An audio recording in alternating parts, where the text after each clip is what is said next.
1904년 1월 12일 러시아의 황제 니콜라이 2세는 여순과 블라디보스톡의 계엄을 선포하고 전투준비 태세에 들어갑니다. 1월 21일에는 고종이 전시 중립을 선언하는데요. 대한제국은 왜 임진왜란 때와는 다르게 러일 전쟁에 적극적으로 참여하지 않았을까요? 지금부터 그 이유를 알아보겠습니다.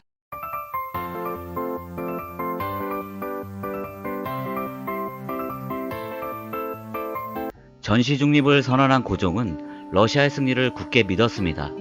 그리고 대한제국군의 보존을 위해 러일 전쟁에 참전하지 않고 지원만 하기로 결정합니다. 한편 니콜라이 2세에게 러시아군의 국내 진공을 다급히 요청했는데요.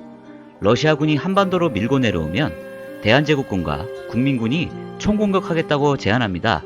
여기서 생각해봐야 할 것이 고종의 결정입니다. 역사를 현재 시점으로 보면 오판한 역사 인물들이 바보 같아 보이는데요. 그들은 그 시대 그 지역에서만큼은 최고의 엘리트들이었습니다. 인간은 원래 모든 것을 알 수 없고 그렇기 때문에 알기 위해 발전하는 존재인데요.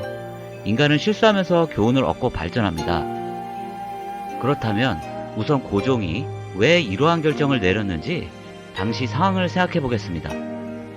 일본이 막대한 자금을 동원하여 이미 많은 대한제국의 신하들이 일본에 넘어간 상황이었는데요. 그렇기 때문에 당시 고종의 국가 장악력이 약해진 상태였습니다. 전쟁을 주도하기 위해서는 강력한 러시아군이 한반도로 밀고 내려오는 상황, 즉 확실한 카드가 있어야 했던 것이죠. 임진왜란으로 생각하면 명나라의 참전이라고 할 수 있겠네요. 변절한 대한제국의 신하와 친일 세력을 토벌할 만한 계기가 있어야 했습니다. 러시아군이 한반도로 들어오지 않는 상황에서 고종이 군대를 동원하면 어떻게 될까요? 이렇게 되면 친일 세력이 들고 일어날 수 있는데요. 대한제국군과 일본군이 싸우는 것이 아닌 숨어있던 친일 세력과 내전을 하게 될지도 모릅니다. 고종의 국가 장악력이 더 약해질 확률이 높은 것이죠. 근황 세력을 보존하고 있다가 러시아가 승전할 때 군을 동원하게 되면 국민들이 대한제국과 국왕을 위해 싸울 것입니다. 변절을 생각하며 고민했던 신하들도 왕당파가 되어 역적을 토벌하러 나서게 되는 것이죠. 이것은 최상의 시나리오입니다. 고종은 가만히 앉아있는 상황이 답답했습니다. 러시아군이 한반도로 진공하면 대한제국군과 일병이 같이 협력하여 임진왜란의 승리를 재현하고 싶었을 것입니다. 그러나 니콜라이 2세는 일본군을 상대하기 위한 전략으로 소극적인 방법을 선택했습니다. 그렇기 때문에 고종은 차선책인 전시중립을 선택했는데요. 그러나 이건 역시 러시아가 일본을 상대로 승리한다는 것을 가정한 전략입니다.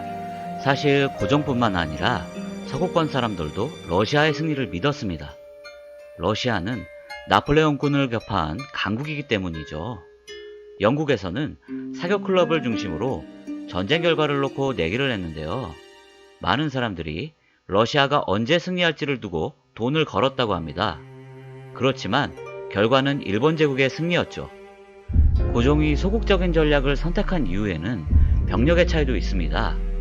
러일 전쟁 봉천 전투만 해도 러시아군 36만을 상대하여 일본군이 24만의 병력을 동원하여 승리했는데요. 대한제국군은 총병력 3만으로 간도 지역에서 청군을 몰아낼 정도로 정예화된 군대였습니다. 그러나 징병제가 가능한 일본군을 상대하기에는 물량의 차이가 컸습니다. 이런 상황이었기 때문에 선택지마다 매번 소극적인 전략을 짰던 것입니다.